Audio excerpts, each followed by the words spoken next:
All right. We will call the meeting to order. If you would all stand for the Pledge of Allegiance, please. It's over there. I pledge Allegiance to the flag of the United States of America and to the republic for which it stands, one nation under God, indivisible, with liberty and justice for all. Thank you. And since we're lacking an audience in person here, we'll forego the meeting policy. And we'll go to the roll call. Mayor Jeff Pelon, Present. Councilmember Linda Blake, Here. Councilmember Joel Greenberg, Here. Councilmember Mary Rainville, Present. and Councilmember Dan Bryan. Here. Engineer Shane Nelson, and Commander Heath.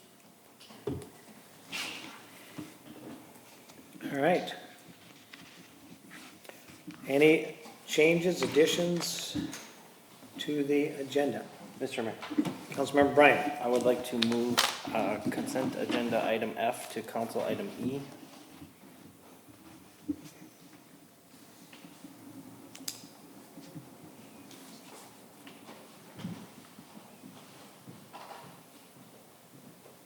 Anything else? And if there are no other changes, I'd make a motion to come out. Go ahead.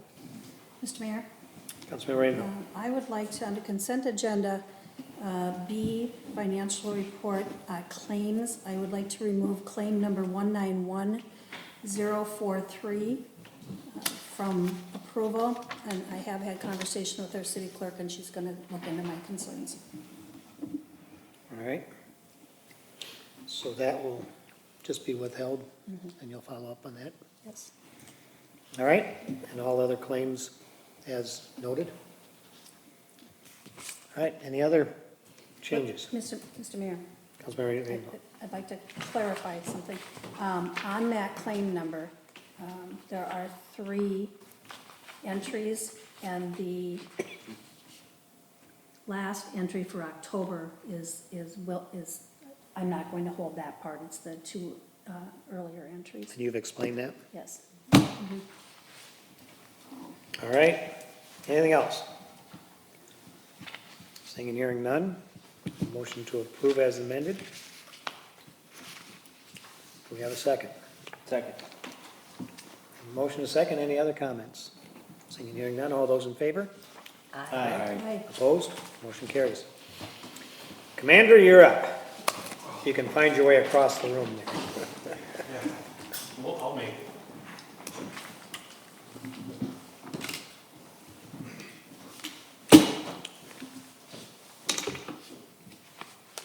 Now, Well- do we have a spreadsheet on this month yet? We should have the calls for service. Didn't I send that? No. I'll send it tomorrow. Okay. I know sometimes when it's early in the month, it's, Yep, it is tough, but I think they did come out. I thought I remembered seeing the email. Well, good evening, everyone. Just a couple things I wanted to concentrate on this month's report was, just so the council is aware, we did have 166 calls for service in the month of September in the city. But I picked out a few calls I just wanted to highlight, just to give a perspective to the council on some things. On the 3rd of September, deputies responded to the area of Highway 47 and Viking Boulevard Northwest on a report of an impaired driver. The vehicle had been reported to be driving into oncoming traffic and crossing the fog line. When one of our deputies found it, he clocked the vehicle at 75 miles an hour in a 55-mile-an-hour zone. Plus that other driving behavior is just pretty dangerous. Luckily, the vehicle was stopped. The driver was arrested after failing field sobriety tests. One of those tests was a preliminary breath test, which indicated they had an alcohol concentration of 0.30. So very significant alcohol concentration. And again, it's just one of those things I always try to highlight for people. what time of day was that? If I'm not mistaken, this was at about 11 p.m. so not horribly late, but not early either. And then on the 5th of September, deputies responded to a trespassing complaint in the 6700 block of Norris Lake Road. There was a report that there were people on the property that didn't have permission to be there. When the deputy arrived, he started to interview the people that were there, and a male originally gave him a false name. Through further investigation, the deputy ultimately figured out his true identity, and that person was arrested on a felony warrant out of Washington County. And while continuing to investigate the circumstances around this, the vehicle that the male had been driving turned out to be stolen out of the city of Oakdale. And when they continued to investigate, there was a trailer attached to the vehicle that was stolen out of the city of Rochester. So here we have a person kind of wandering through town and trespassing on people's property that has a felony warrant out of Washington County. They're driving a stolen vehicle from Oakdale that's pulling a stolen trailer from the city of Rochester. So just, and again, I don't want to make it sound like this is a crime-ridden city, because it's not. But I point these things out to the council just to show on an average day what can be traveling through the city. And it's not, this isn't unique to Nowthen. This happens in every city, in every place. It's just, it's people. So, but I just like to point out that these people do come through. And It is interesting when you read the sheriff's reports that because this is so foreign to most people's experiences, you just don't think of what's happening, next door or sure, in the community somewhere. It is surprising when you hear some of this stuff. yeah. And I just pointed out, and like we've talked about before, this is my 28th year in the business. I've worked in 4 different jurisdictions, and there isn't one of them that doesn't have things like this happening. So I don't want people, and I certainly don't want the council to feel like there's something wrong in the city. This is just I'm just trying to highlight to the council so you're aware of things that do go on and that we're seeing on our side, so you guys are just aware. And Well, and we appreciate too, not only that we're aware of it, but that the person was caught. And the hope is we'll never stop that type of activity, but we sometimes through enforcement, and if we have people that are, our staff that are doing the right things at the right times, the hope is if somebody's gonna do things like that, they think twice about coming to an area. Nowthen might be a small town out in, seems very rural with no potential to get caught, but as we talk about people that are doing things, we are catching some of them, and my hope is at least, maybe we shouldn't go hang out and cause problems there. Maybe we'll go somewhere else. And it doesn't stop the issue. The hope is that it becomes less frequent. We could post it on in signs and incoming to the cities on it. Yeah. They might have just keep moving on. Yeah. And just to continue on some of those things, on the night of the last council meeting, on the 10th of September, deputies responded to a single vehicle crash on Old Viking Boulevard at West Fordbrook Drive. A vehicle had been traveling eastbound on Old Viking, left the roadway and hit a roadway approach and rolled over.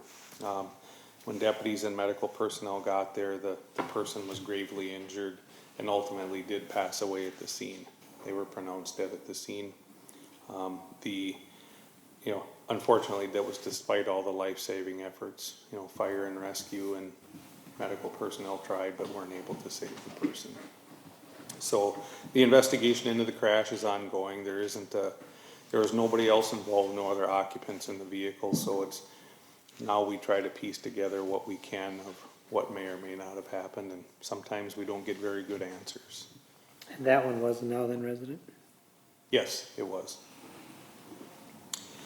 And then just an update, we've talked about Bar None and some of the things that have been going on there. I wanted to we had more calls there again this month, but one of them in particular stood out to me. On the 29th, deputies responded to Bar None and reported 2 juvenile males that had walked away from the facility. one of the males was walking on Highway 47 and one of our sergeants found them and started to interact with him and deal with that person.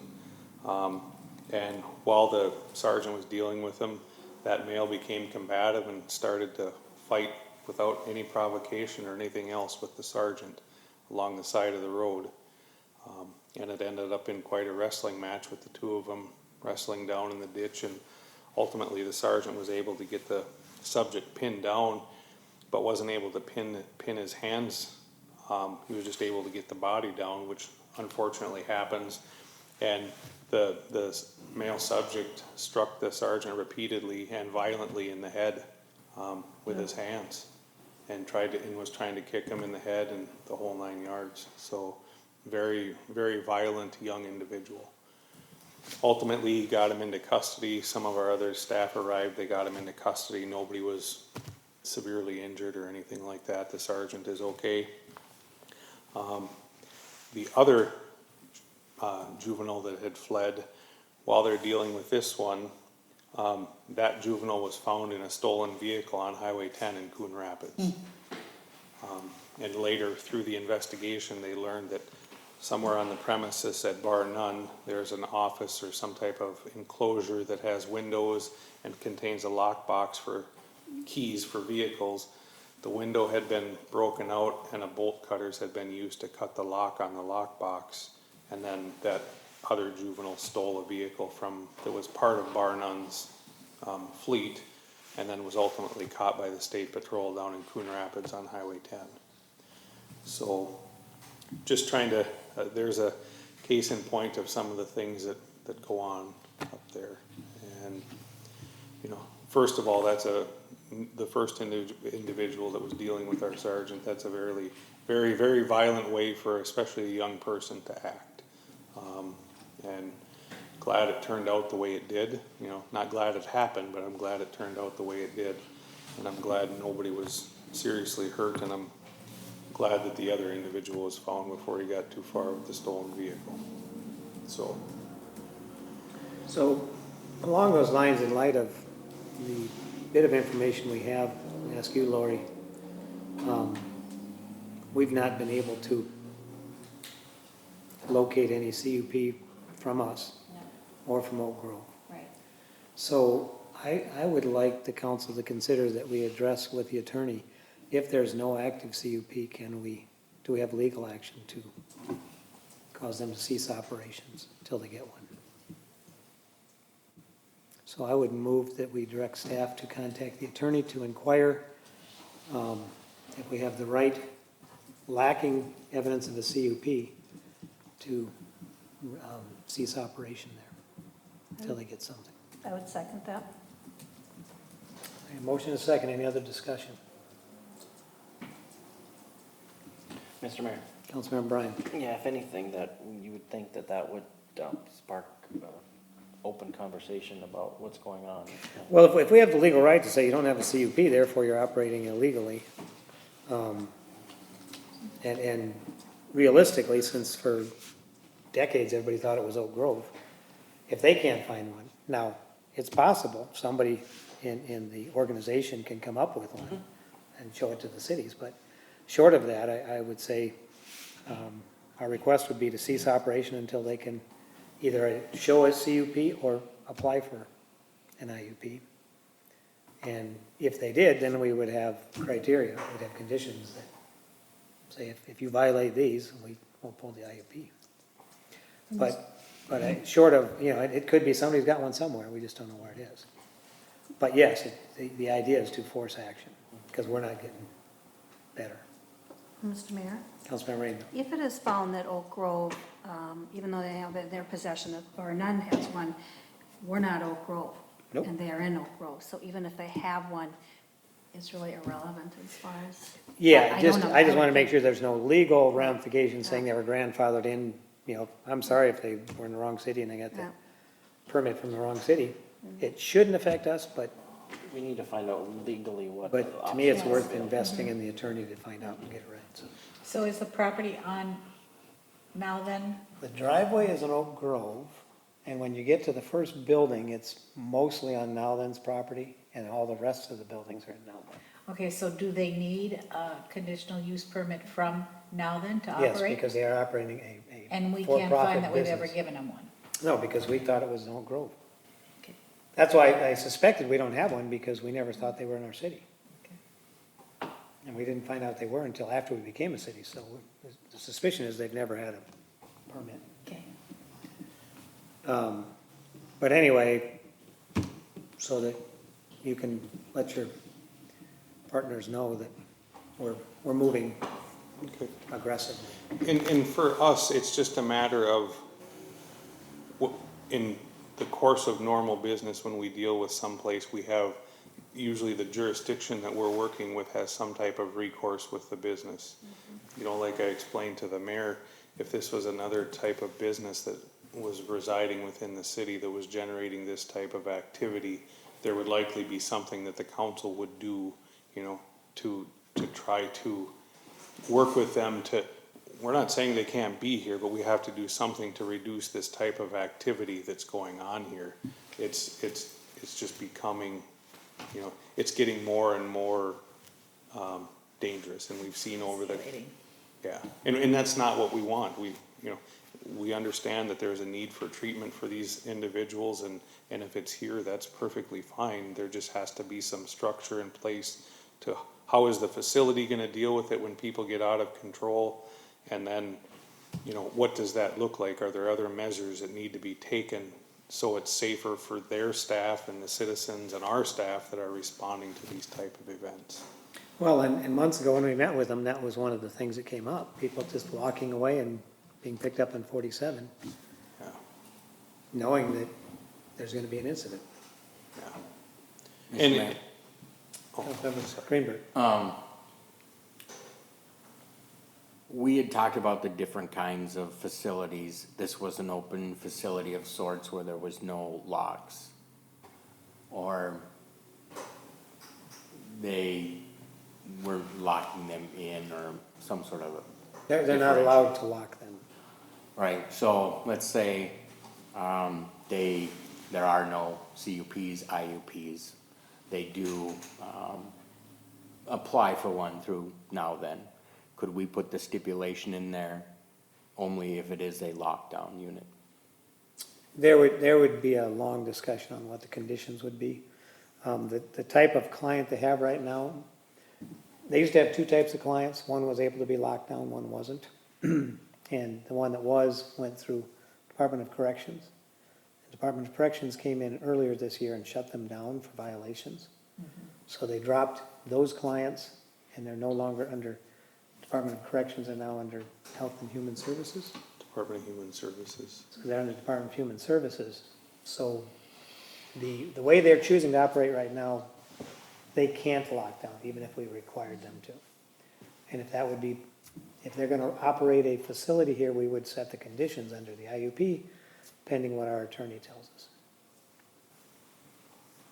But we would have to have criteria that, you know, conditions that say we're not gonna continue to tolerate you having no enforcement on board, counting on the sheriff and St. Francis Police and sometimes State Patrol and all manner of people getting involved because they're not managing their own clients.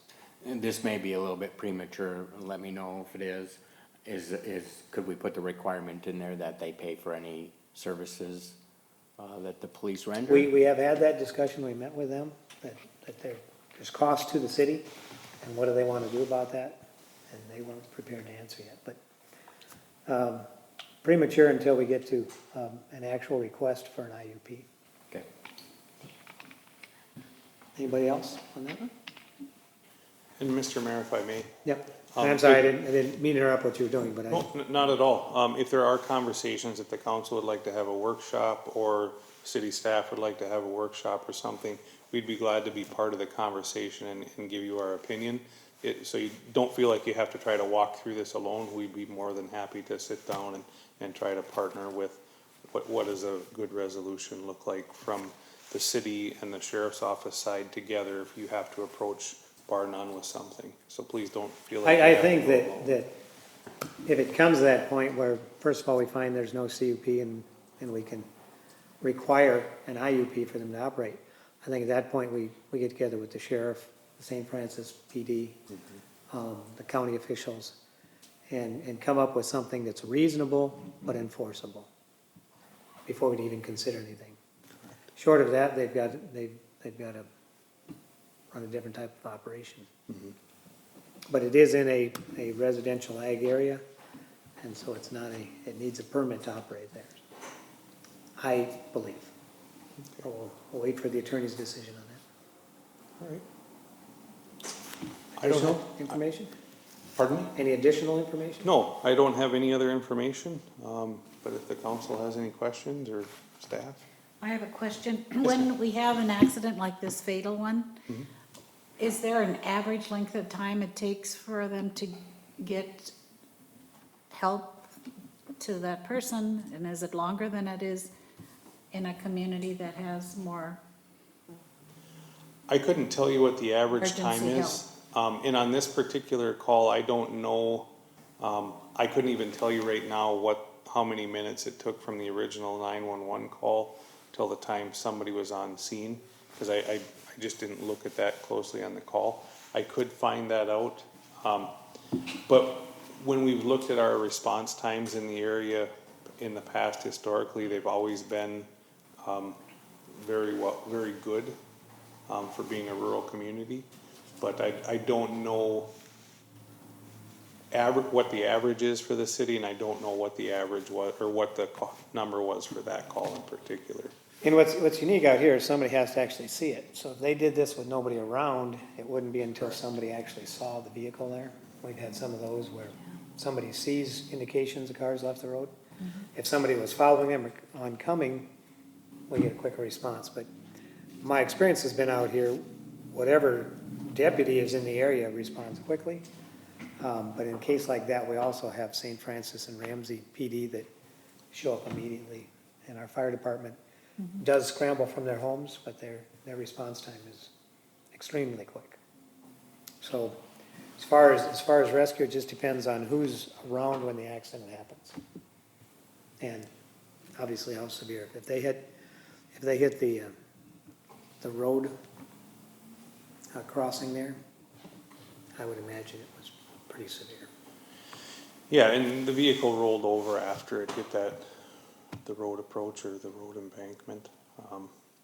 But as far as, just to answer your question, sometimes when it comes to any time you're patrolling in a larger geographical area, sometimes no matter how many cars you have on, unless you're gonna flood the city, fate seems to have a terrible hand in it.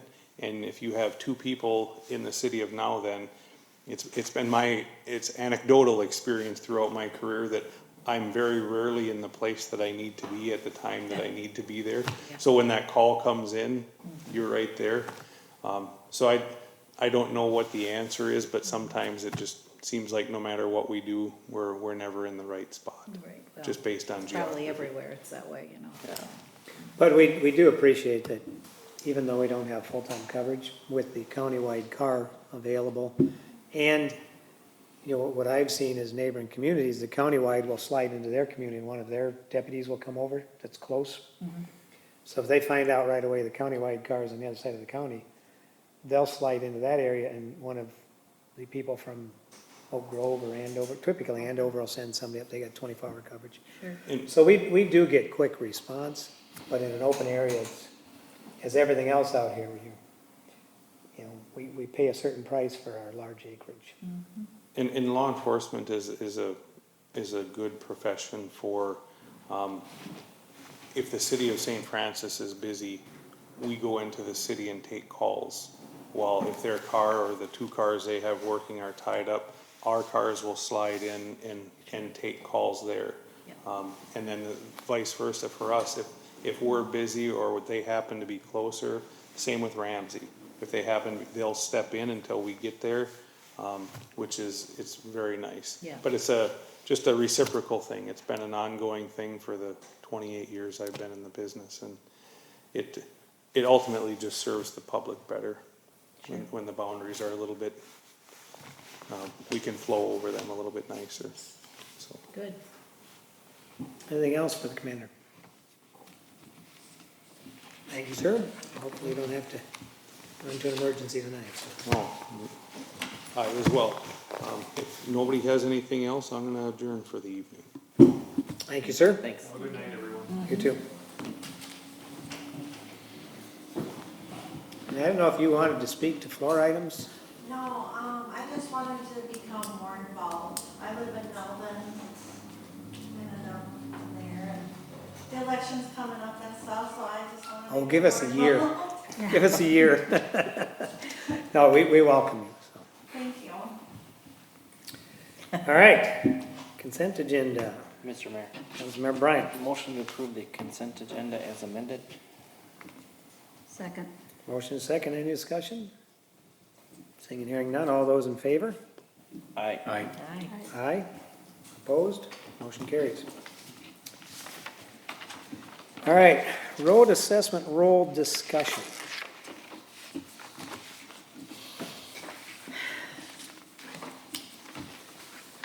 So maybe I can ask this and you can cover it in your presentation. Sure.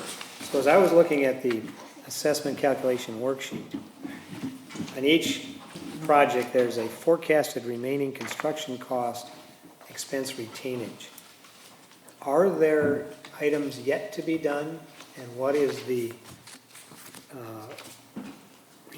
expense retainage numbers that we're seeing in each of those? Yeah, Mr. Mayor, Council, the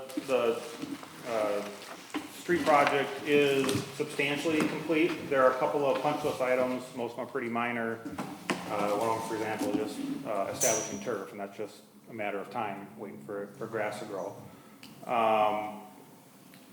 Largely, we'll probably be ready to do a final payment in the near future, but we're not quite there yet, and that's typical. A lot of times, the final payment for a street improvement project might occur sometimes even the next construction season after the original improvements were constructed. So the retainage, the contract provides for a 5% retainage, and so the retainage amounts that you see are 5% of the total value of work that's already been completed for the projects.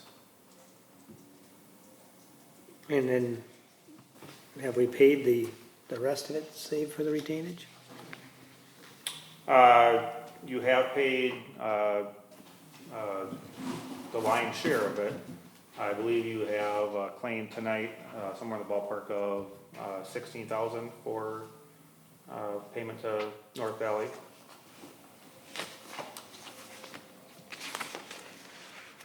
There was, I have to ask this before too.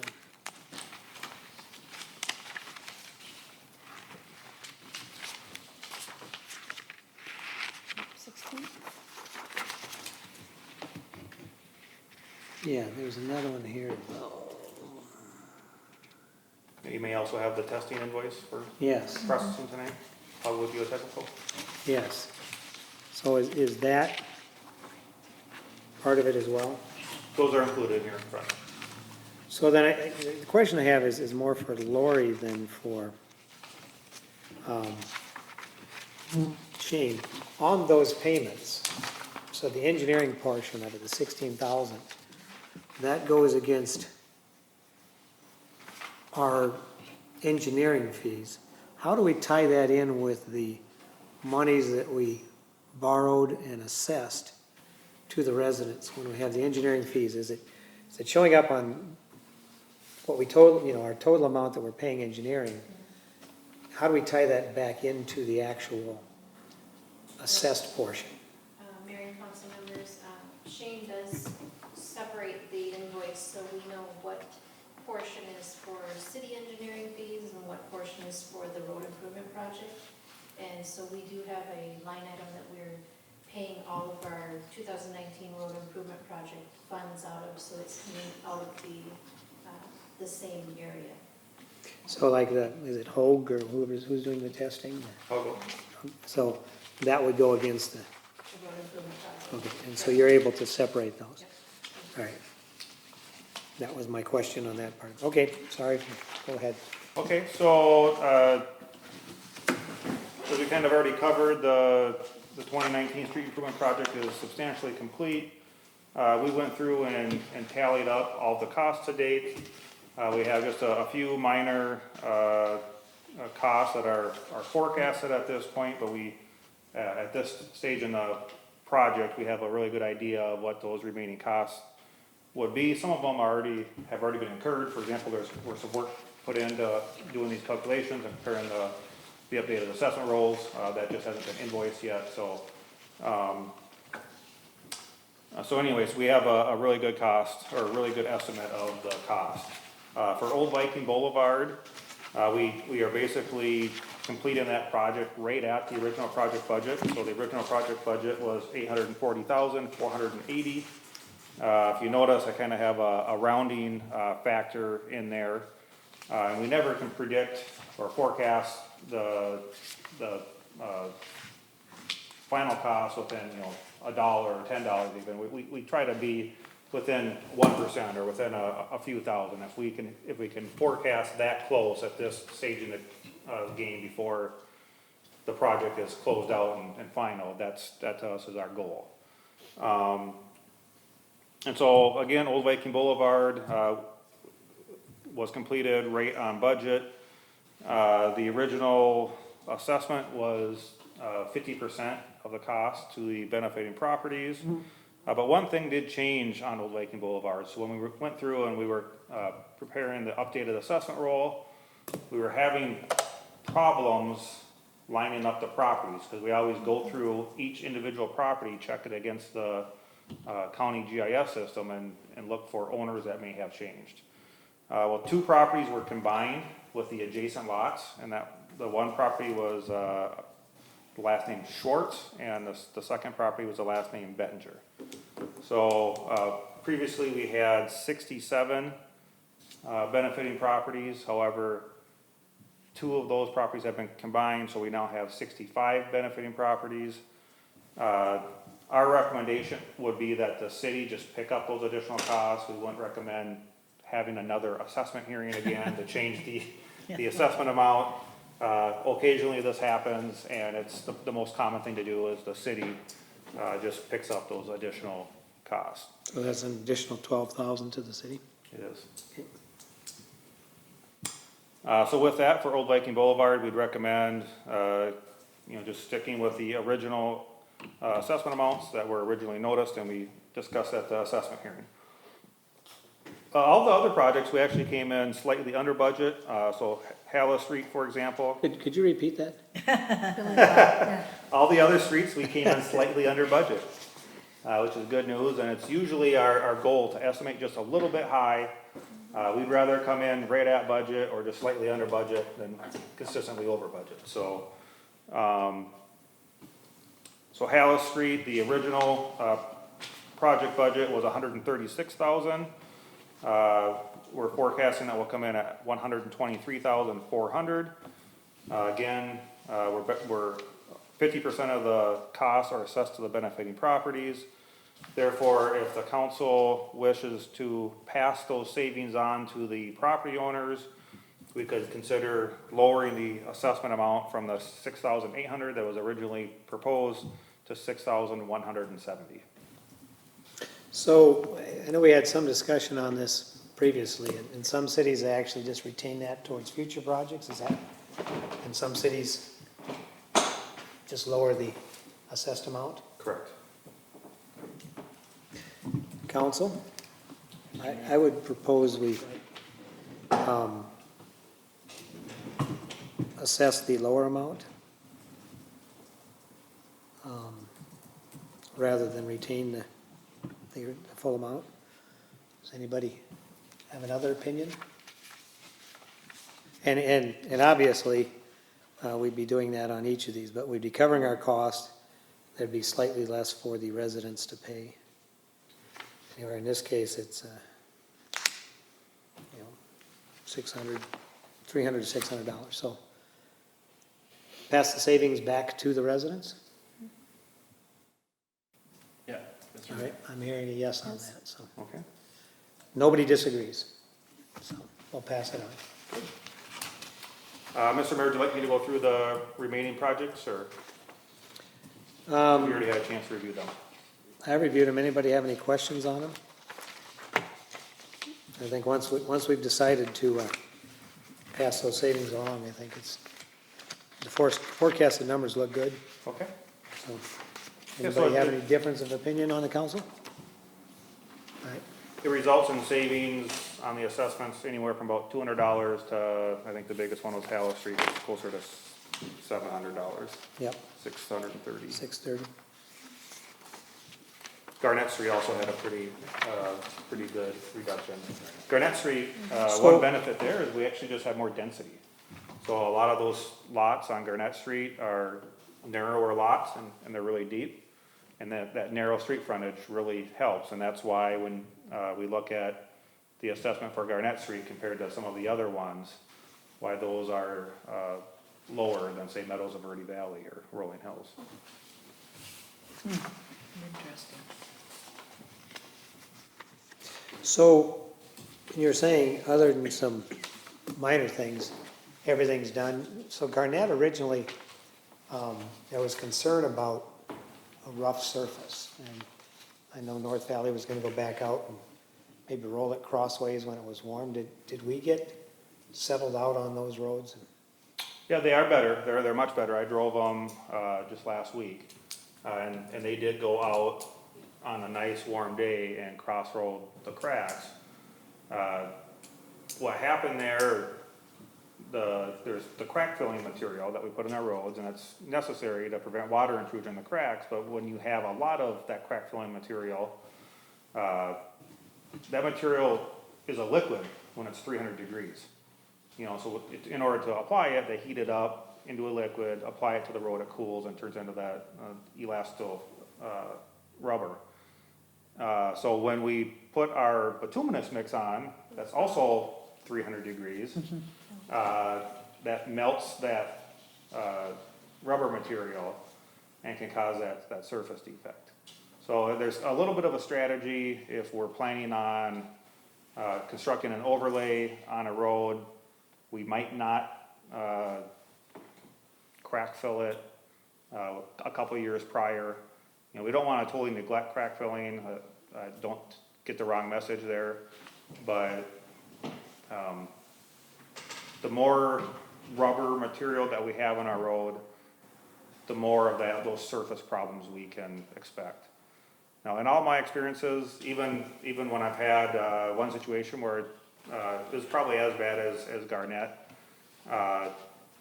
they just kind of settled out over time. So after one freeze thaw, the next summer, the road's now much smoother. But I had one other project where I had several complaints right after the road was overlaid. It was an old county road, so it was kind of similar if we would have constructed an overlay on Old Viking Boulevard, and if you recall, I brought that up as a concern when we were discussing the overlay. So there's just really nothing we can do to prevent that. We still are. So you say we could, you know, knowing what roads we're planning on doing in the future, if we knew far enough on a multi-year plan, we could minimize the crack fill Correct. there. The other question was, as we looked at feasibility studies for the projects for next year, I'm not sure where we sit with that yet, but does it make sense to do more of a milling rather than just an overlay? Do we want to do a mill and overlay on a road that's got a lot of cracks that are sealed like that? Does that make more sense in the long term? Yeah, if the pavement surface is still structurally sound, I would recommend not doing a mill overlay unless we have curb and gutter. So whenever we have curb and gutter, you always mill at least adjacent to the curb and gutter, just so you have room to construct the overlay. I've done mill and overlay projects in a few instances where maybe we have some really steep inslopes and we don't want to reconstruct all the inslopes and do all that earthwork. in those cases, I've milled rural roads and constructed overlays. But one thing, there's a lot of, that bituminous thickness is valuable. And so by milling off that valuable bituminous thickness, it's not always the recommended strategy for a rural road. All right. Anything else? Nothing else, other than just to kind of close on this item. We did have the assessment hearing, back on May 14th. However, you did not adopt the assessment roll at that meeting. So if you would like to adopt these, the assessment amounts that you have here in your packets tonight and the assessment rolls that you have in your packet, there are resolutions, for you to do so. And at this point, after we adopt these, then those residents that have been anxious to get in and prepay can all come in and visit you. All right, so based on the final assessment calculation worksheet and the resolutions 2019-66 through -70, assessments for Old Viking, Meadows of Verde Valley, Rolling Hills, Hallis, and Garnett Street improvement projects. Do I have a motion to approve the resolutions as presented? Mr. Mayor, Councilmember Bryan. I'd make a motion to approve resolution 2019-66, 2019-67, 2019-68, 2019-69, and 2019-70, adopting the assessment rolls for our 5 road projects. Second. Do the resolutions actually have the amounts in them? No. So that, The assessment roll is attached as part of your packet. So you're adopting the assessment roll. yeah, this one, yeah. Okay, so we have a motion. Did we get a second? Second. Joe? Any other discussion?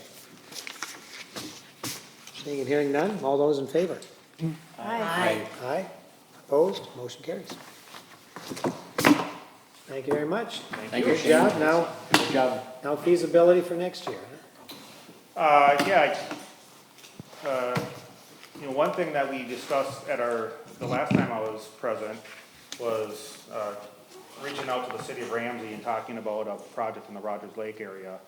I did reach out to, the city engineer and city administrator, basically received information back that they're working on their CIP now and they'll forward more information when it's available. And I have not received, anything else from them. So, I think as soon as we receive some information, that would prompt, another discussion with the council about our capital improvement plan and, programming some years and whatnot, so. All right. I will let Lori know when I receive that information, and hopefully I'll be back in November to All right. discuss it. Get our feasibilities initiated. Yeah, All right, thank you, sir. okay, thank you.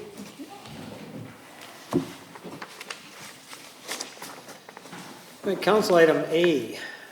This is a quote with an update to rehab the exterior, replace the roof and rehab the exterior of the building right next door. All right. So the question is, and the information we received from Lori, she was talking with Joe, and the roof leaks significantly in there. It's a building we want to use for cold storage, and we do some storage in there right now. There's a fair amount of room in it, but because the roof's leaking, we could access monies that we do have in the budget. We could access it this year without a formal capital improvement plan in place, since we're just really getting that started. But because this is to the point where it's leaking, and we don't want to lose the building, we have a proposal here in front of us. The first one you got of $31,600 did not include the windows. Right now, if you look at that building, there's 2 boarded up windows and a boarded up door. This would simply just block everything in. Okay. On the north side, there's 3 small windows that are covered in right now from the inside. Their proposal would be to unblock the windows on the north and replace these windows here that are boarded up with glass block panels. They would assemble glass block panels in the factory and fit them there and frame them out like windows and eliminate the door on this side here. And then they would replace the service door down there, which is a beat up old wood thing that's barely hanging in there. So if we went with the glass block, the cost would be $33,682, so $2,000 more for the windows. So the question is, does the council want to proceed with this?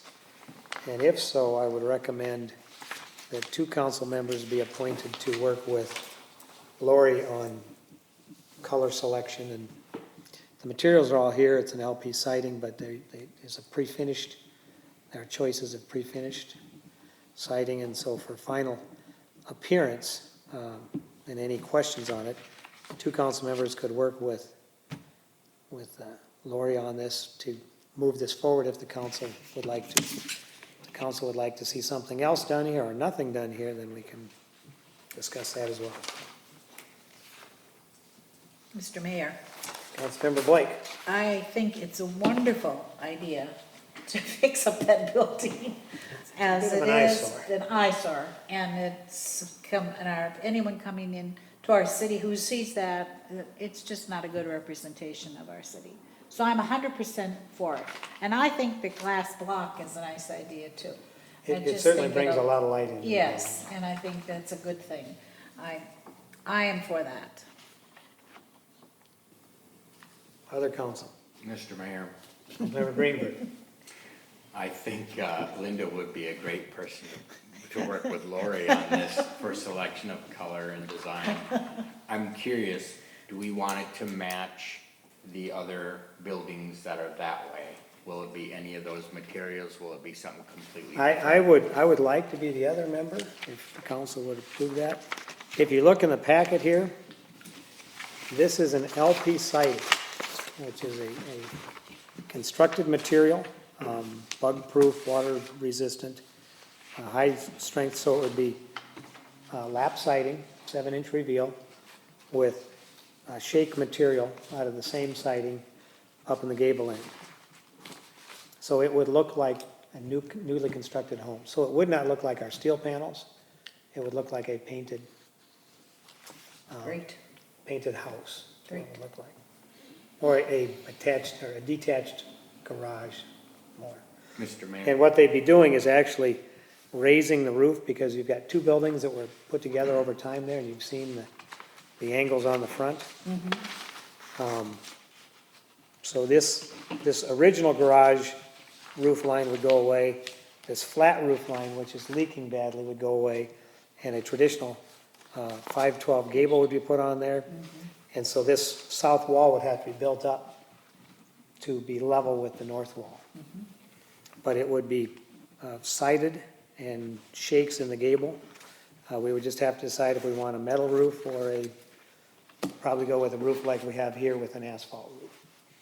And that's why I say if there's a few details to be left to discuss with the builders, then I would suggest 2 council members be assigned to work with staff on that, to finalize details so it could still get done this year. Mr. Mayor. Councilmember Greenberg. Now, I don't want to step on any toes here, Linda, but this building has value to the city for cold storage versus just removing it, period. Oh, yeah. Yeah. I believe so. Lori, have you heard anything different? I mean, we're looking at additional cold storage over in the maintenance area, and if we could redo this and use it, there's a fair amount of room in it for what we could do. It's also suitable for racking. You know, I don't know what we have for racking, but there's a fair amount of racking we could do in there as well, because it's high ceiling, so. Mr. Mayor, if you really wanted to do this year, how soon would they have to start on a project with the weather the way it is? This type of construction, they could do fairly quickly. Oh, they But- could. Again, if it's gonna snow next week, this type of construction goes into, they'd be doing this into December if they needed to, but. Oh, But this is a fairly quick project. What they would be doing is be putting wood strips on the block, and then they would put OSB on those wood strips and then house wrap it, and then the siding would go on top of the OSB. So there actually would be furring strips on the block with OSB material on top of that, and siding on top of that. So it'd be a completely watertight building from the siding standpoint and the roofing standpoint. We do have one concern on the north here where the parking lot dips back. And right now, water runs down the side of the building and into the block. We'd have to seal that. yeah. And I know maintenance has talked about the area between this building and the recycling building where the asphalt's starting to turn over, that they would be talking about that for a future project of replacing that. But that's a separate issue. Mr. Mayor, Councilmember Rainville. I'm wondering if we could get a bid on the difference between a shingled roof and a metal roof. I think metal roof gives us a longer life expectancy. I do too. And bring that dollar back to us. We did metal on the park building. I'm sure this is gonna have to get roofed in the not too distance. This one's actually in pretty good shape. Is it? Okay. Yeah, because we did it not too long ago. Okay, So this one's not that old. You'd expect typically, on these shingles, the quote in this is a 30-plus year shingle. And we want a quote to see how a metal standing seam roof compares to that. Again, if you wanted to proceed, you could assign that to the team and staff. Mr. Mayor, Councilmember Greenberg.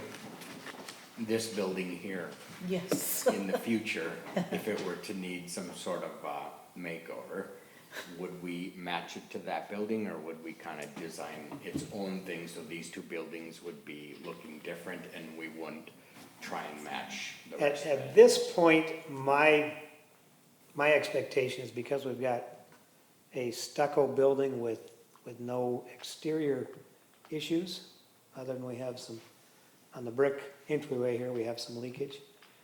This building, the exterior doesn't really need much, the interior needs a lot. I would put my monies on the interior and leave this one as it is, and if anything, maybe look at the color scheme to be similar, but.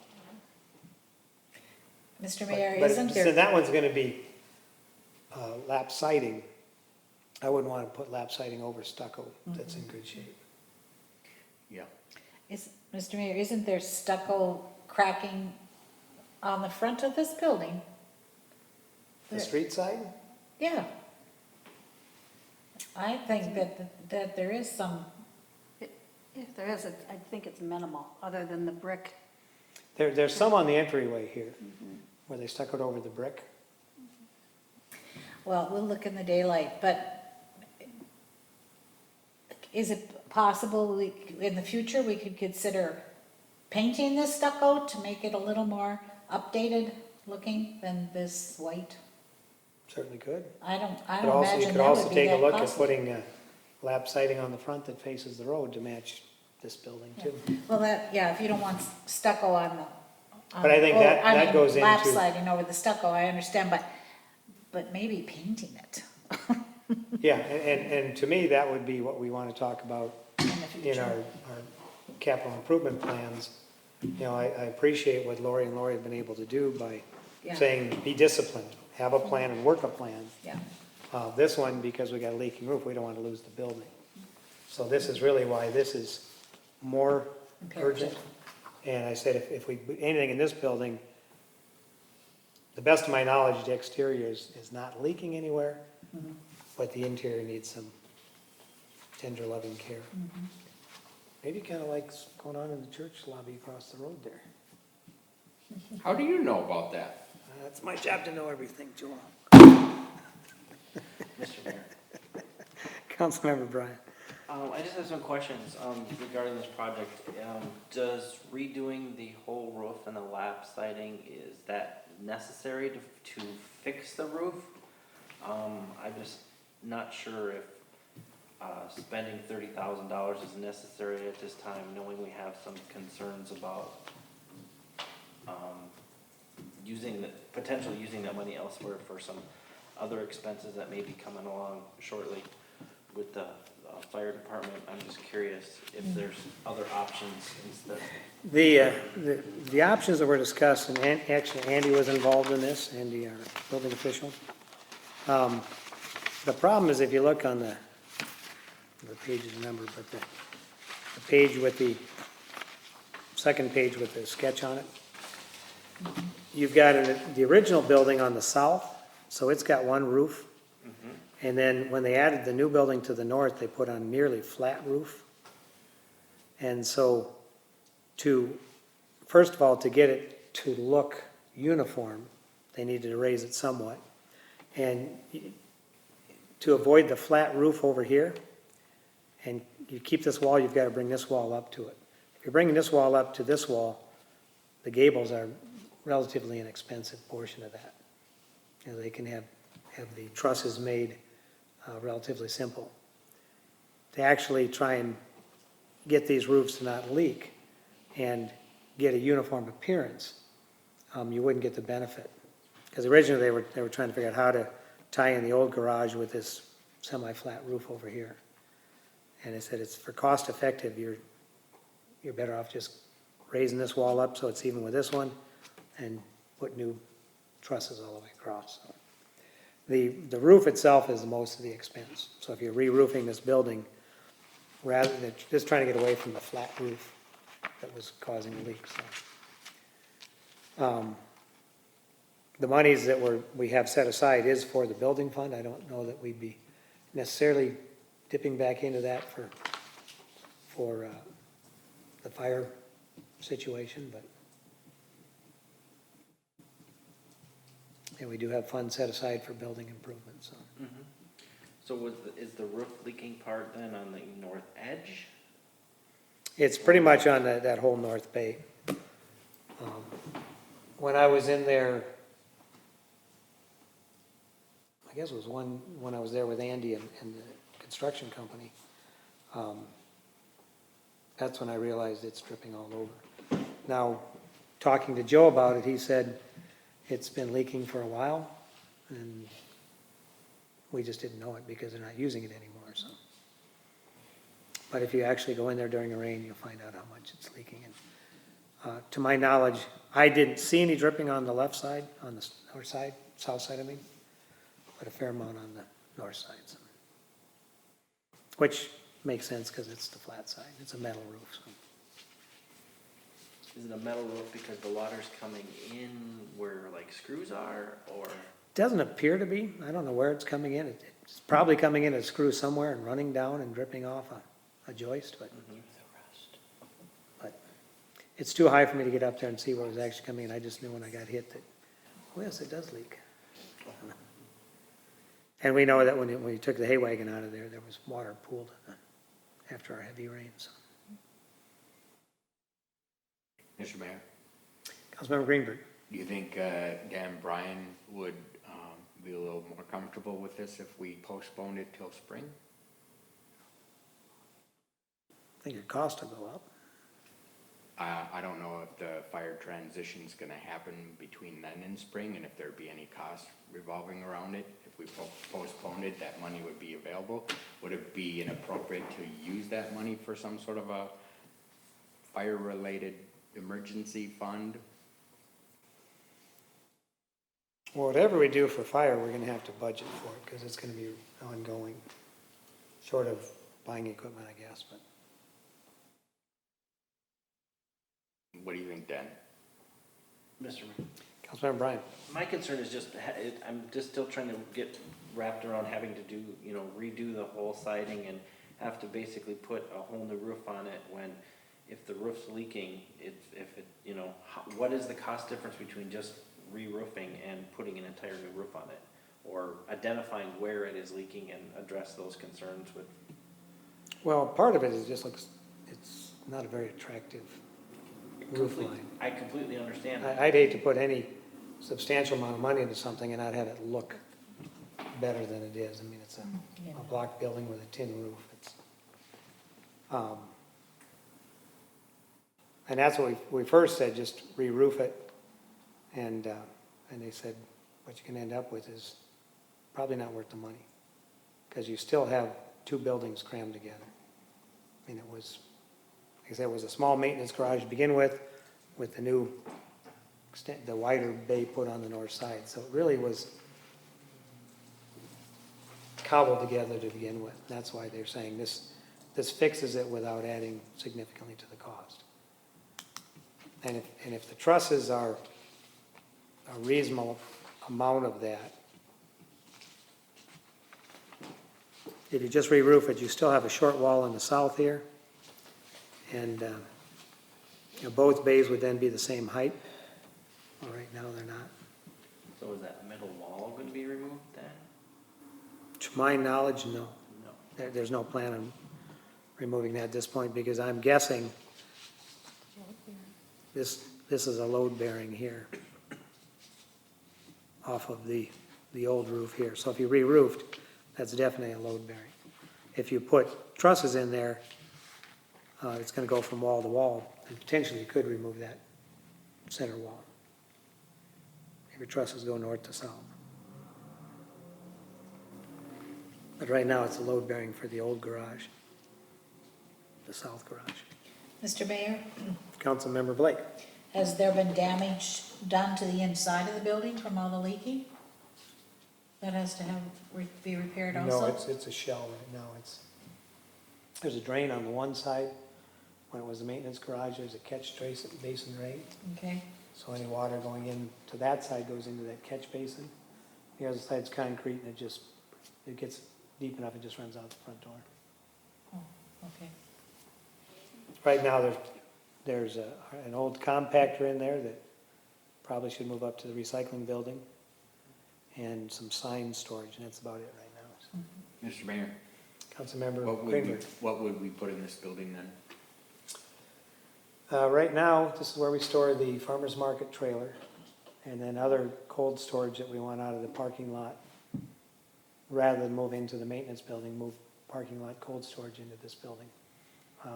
Previous years, it's been the John Deere tractor, it's been summer equipment. That's not gonna be used all winter, you put it in cold storage indoors. So. Okay. But, you know, we haven't had that full discussion on what exactly would move into this building. Other things that shouldn't be left out in the yard all winter. So. Mr. Mayor, Councilmember Rainville. if there's no more discussion, I would move that we accept the quote from North Country Construction and Remodeling LLC for repairs to the roof and sidewalls on the old maintenance building / garage, and to assign Councilmember Blake and Mayor Pilon to work with staff and the contractor. Which value are you talking about? Oh, I'm sorry, of the revised 33,682. I second that. I have a motion and a second.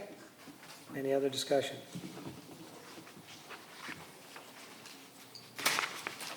Seeing and hearing none, all those in favor? Aye. Aye. Aye. Opposed? Nay. Motion carries. Mr. Mayor? Councilmember Blake. When will we start talking about what we're gonna do about the fire department?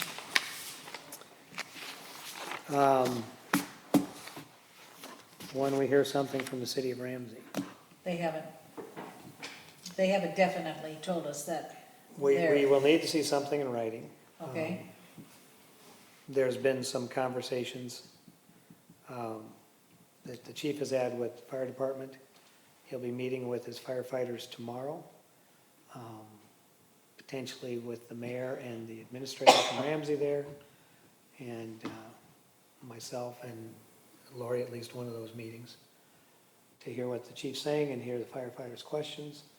but it was pulled from the Ramsey agenda for today and potentially put on in 2 weeks, because the fire board has not met yet. So we haven't, actually, the fire board hasn't been presented with all the details yet.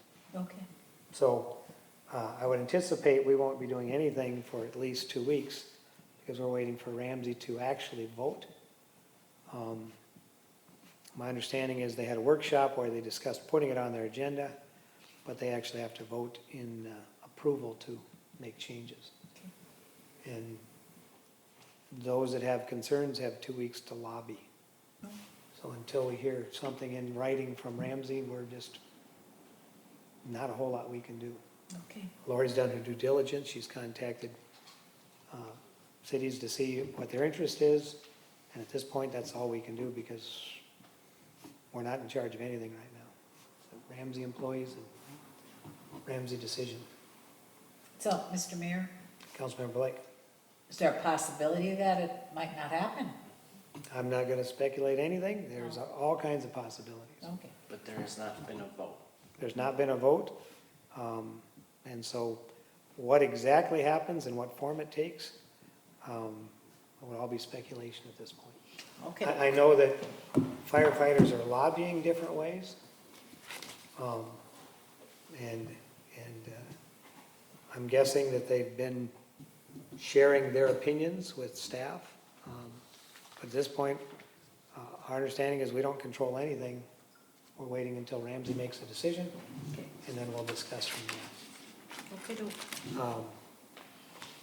So at this point, we do have a contract, we have a JPA, and full expectation that service will continue as planned for the foreseeable future. Training will go on, fire calls will be made, everybody continues to be paid on-call volunteers, serving the fire department of Ramsey, serving Nowland and Ramsey, so Okay. no change at this point. All right. We do anticipate within a week a fire board meeting, and that on the 22nd of October, Ramsey will take this up. So, Mr. Mayor, Councilmember Bryan. just to clarify, I mean, it's a joint powers agreement. Each city can decide to continue to remain in with the JPA or opt out. Yep. So, you know, we can, you know, make change the way that the JPA is right now, but, right now, it appears that, you know, Ramsey's contemplating other options, and we just don't have any more data from them yet. Nope. Okay.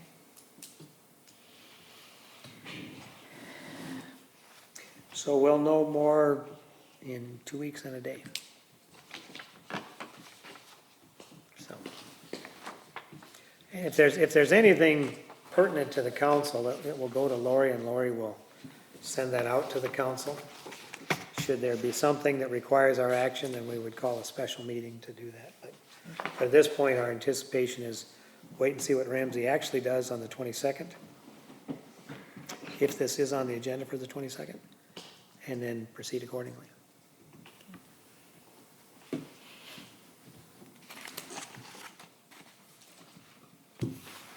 Bison Street.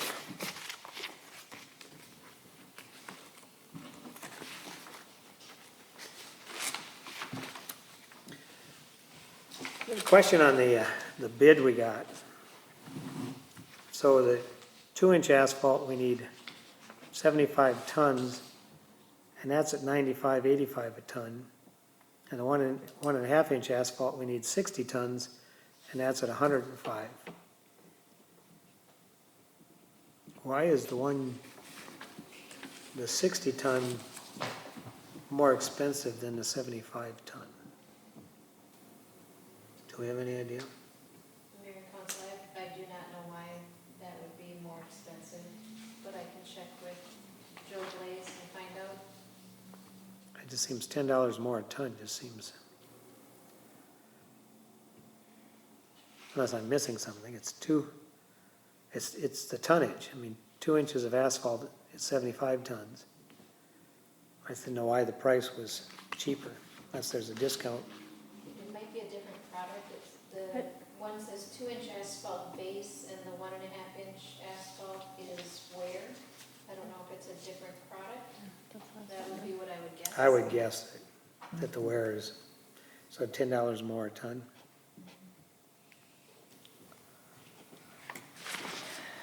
That being said, you can clarify that, I'm assuming that's what it is, but, so the question is, come across the road in a straight line rather than split the lanes?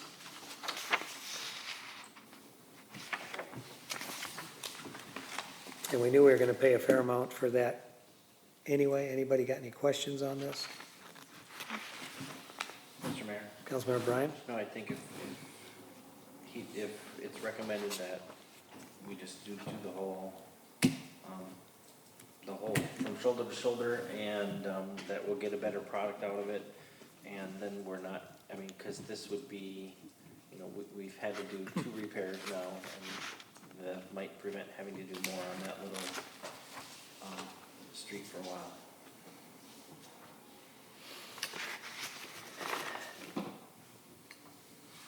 Mayor and Council, I did talk to Joe Glaze regarding the reason for this, and he said that when you're repairing the entire portion versus just patching, it does make it stronger. And Laurie, just to clarify that it's an extra 500 to do that, and that's in the 15,013. That 500's already in that 15,000. So the $500 would be for the city to take. Oh, to out. remove the extra part? He's guessing that's how much it would cost, estimating costs for the city to do that rather than putting that on to the contractor to do that, which would cost more. Okay, so the city would take it, and at this point, we typically dump it on the contractor's land. I don't know. I think Joe generally, because it's removing blacktop, and he's got his crusher over there that he puts it back into. So if the city were to remove the extra asphalt at approximately $500, and then the entire patch done right would be 15,000. Correct. Okay, Mr. Mayor? Councilmember Rainville. And that $500 for city staff, those are wages that are already budgeted, so it's not like it's gonna be additional. I mean, Yeah, just if, I would think that we have the equipment, we have a front-end loader and a truck, so I would think it's time Yeah, and fuel. but it's our equipment, our, yeah, so our labor. And it's less than 2 miles. So. All right, so, Mr. Mayor? Councilmember Bryan. I'd like to make a motion to have our staff remove the other half of the asphalt from Bison Street at the so the blacktop patching will be cleaner and better quality based on Joe Glaze, our Public Works Supervisor's recommendation, and then also to approve the quote from North Valley for $15,013.75 to patch over the Bison Street. I second that. And a motion and a second, any other discussion? And just to clarify that the North Valley quote says they're gonna do the saw cut. So I'm assuming that they'll saw cut and Joe will just remove the material.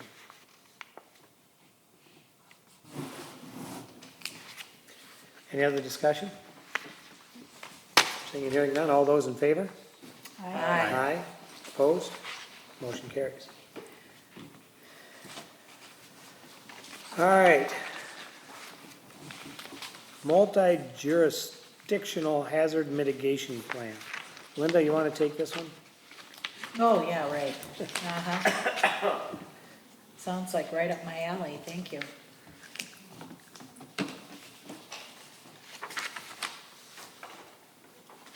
So basically, we're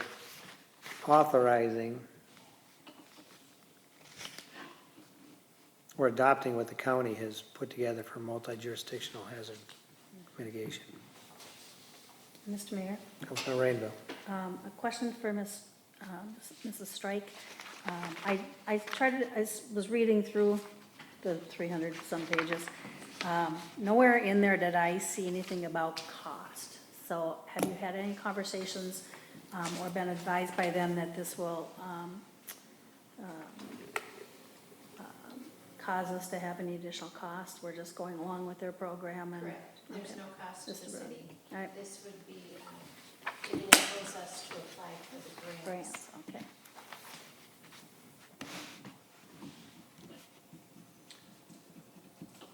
Mr. Mayor? Councilmember Bryan. Yeah, I did, when I was going through it, there's a couple mentions to still berms, and it's like they were, and so there's just some clarifications, but other than that, I kind of went through, there was plenty of information regarding city, there was mentions of applying for grants, and a couple clarifications that Lori was gonna pass along to the county, but nothing major that I could tell anyway, but. Any other questions or comments?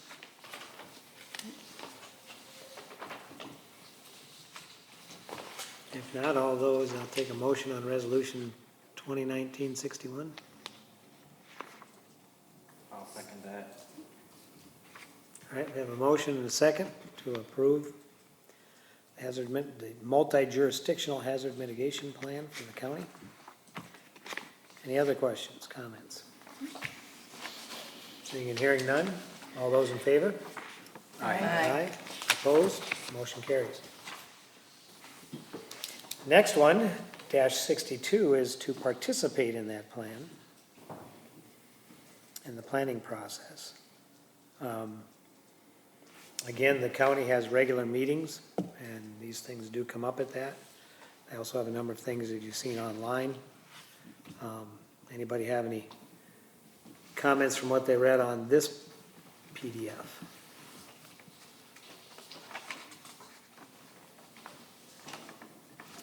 You see anything there we should be concerned about or question? Okay. So do we want to participate in the planning process? Mr. Mayor? Basically, you know, this would normally be done if we had a emergency management director. Most of this is done, they're heavily involved in that. I've gone to most of the emergency meetings lately, and it's typically the chief of police, some fire.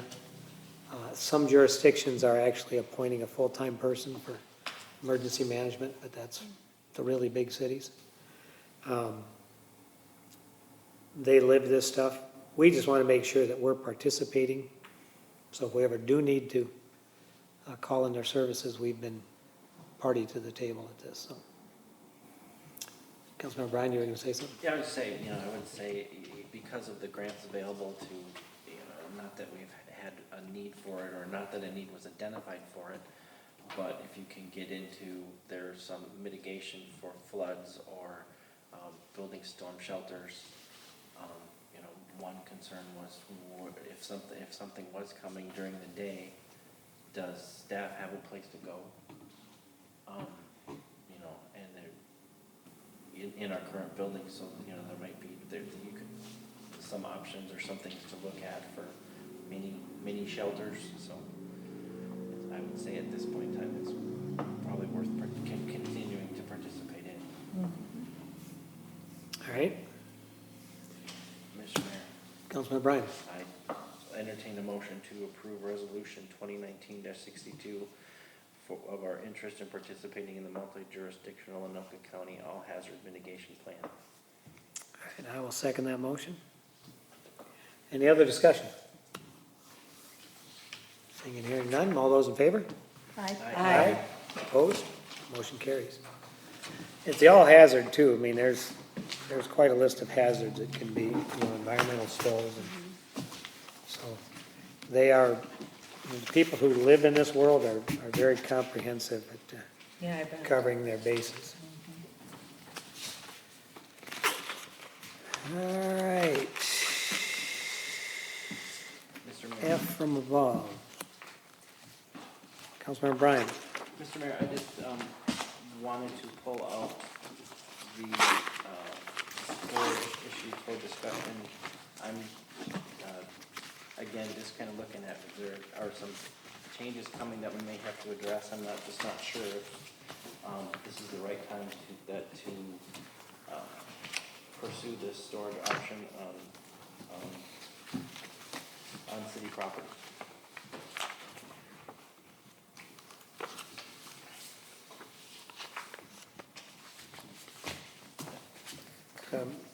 Did you, having specific I'm just looking at. changes? No, I'm just looking at, I'm just not sure that, if we are going to,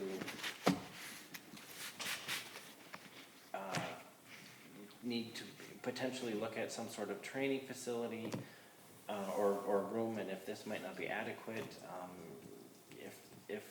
if we did go on our own, to have maybe some space that they can potentially have as far as meetings that they can clear on their own. Just to clarify, this is in the back storage underneath the kitchen. It's really musty. It's nothing we would ever open up for, it's where the furnace is and the water softener. Okay, So it's not out in where the old offices were at all. That's remaining untouched at this point. This is actually back in areas that has been storage for years. The one was basically, I don't think we ever entered it until we replaced the furnace.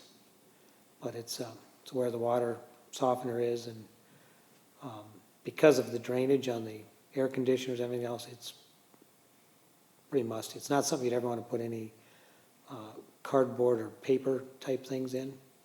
And it's certainly back where it's at, because of the doors not opening fully because of ductwork and stuff.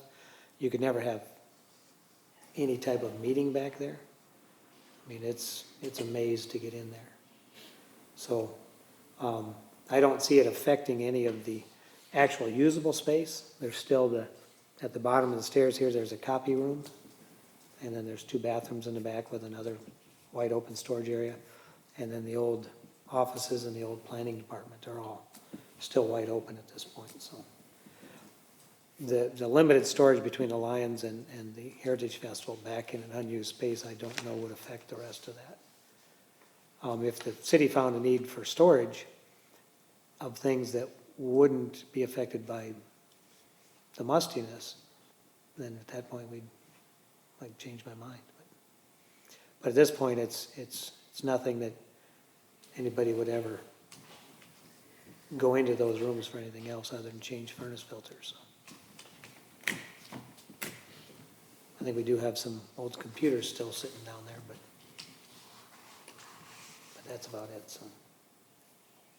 But it wouldn't affect anything up in the open areas. So it's limited to unused space. So. Mr. Mayor, have we maintained that space under here so that it is usable if the time came they wanted to, or is it just because? Which space? Underneath. We had a meeting there a couple of years ago, And how did it when this seem? was booked, and we had to have a city meeting. This area on this side here is fairly wide open. Yeah, but I mean, are the bathrooms still in decent condition and it, it's usable? Or would there have to They be are work now that done we there? put in the iron filter. Oh, Prior to that, you wouldn't want to use them. okay. But But I mean, if you're thinking about that in the future for our Yeah, this- firefighters, I mean, there would probably have to be a lot of work done down there, don't you think? not necessarily. Okay, No. I haven't been down there, so, I think the iron filter was probably the bigger concern. okay, yeah, the bathrooms are functional. The They just water never get softener used. filter, yeah. okay. And that doesn't change because that's in its own separate hallway. It's always just like this one here. So Okay. there's a hallway, 2 bathrooms, a room where the entrance is here, there's a room below that with some a cabinet and a table. And then right at the bottom of this stairs here, there's a copier and a small table and kind of an open room. Okay, This storage is underneath the kitchen. And, right, and then not an accessible area where it wouldn't be an issue if someone needed. It's in a furnace room. Firefighters needed to use it at one time if that comes to that. Or any other staff. Okay, Mr. Mayor, Councilmember? may I address Dan directly? Yes. Hi, Dan. So if we were to postpone the building project till next spring, allowing for a transition of fire discussion to happen, would that help? Secondly, if we were to do the building project now and there were some sort of issue, I hate to cut you short, Councilmember, but is this related to our topic, or is this I back to thought, the? I thought you brought it back up. No, we're talking No. about the storage. No, The storage This is underneath just this storage. building.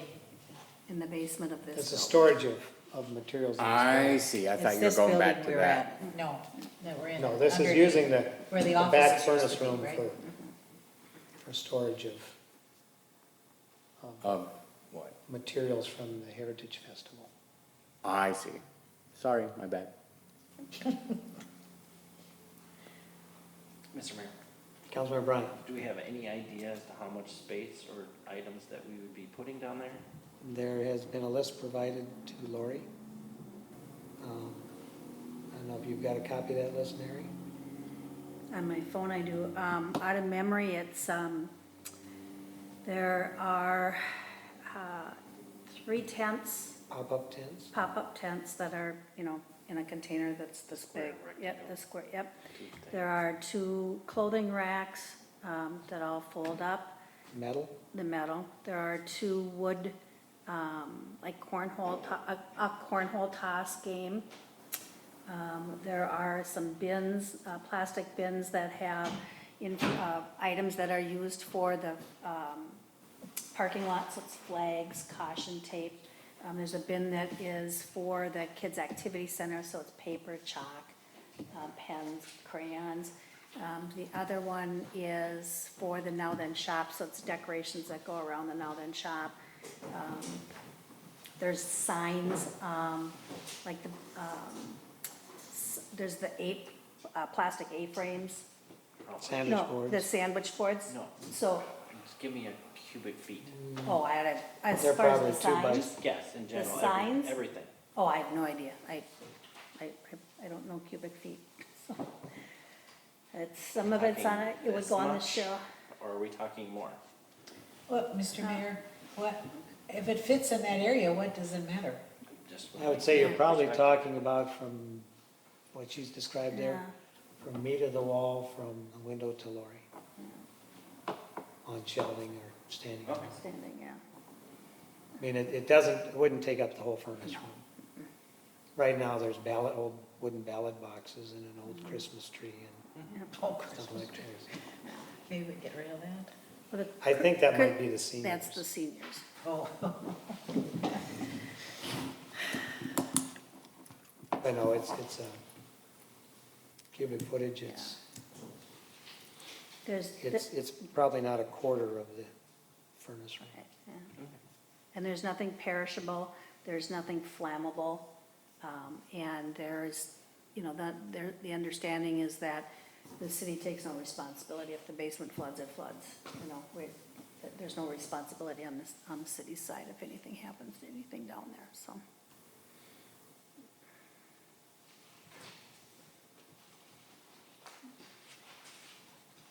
Any other? Well, I guess I'd take a motion, and we can have any other discussions.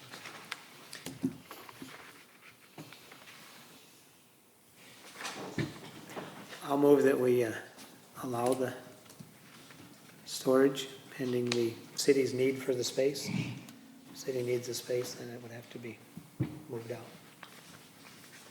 I second it. Mr. Mayor, Councilmember Bryant? wondering if you would entertain an amendment to the resolution to include that the city is not responsible for any of the items being stored down there, as well as if at any time it's determined that the city has other need for that space, that the items would need to be removed. I had that one in my original motion, but I'll add the first part.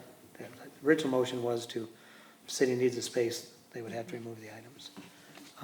But I will amend the motion to, the city takes no responsibility for any damage that would happen to the materials. There's no liability on the city's part for flooding, fire, or any other damage to the volunteer committee's property. So, think we would hold the same for the Lions, the stuff they Correct. have down there. So Linda, you seconded that, so you second with the I amendment? second the amendment. All right, any other discussion? Seeing and hearing none, all those in favor of the motion? Aye. Opposed? Motion carries. Mr. Mayor, if there's nothing else, I move to adjourn. All right, Second. meeting is adjourned.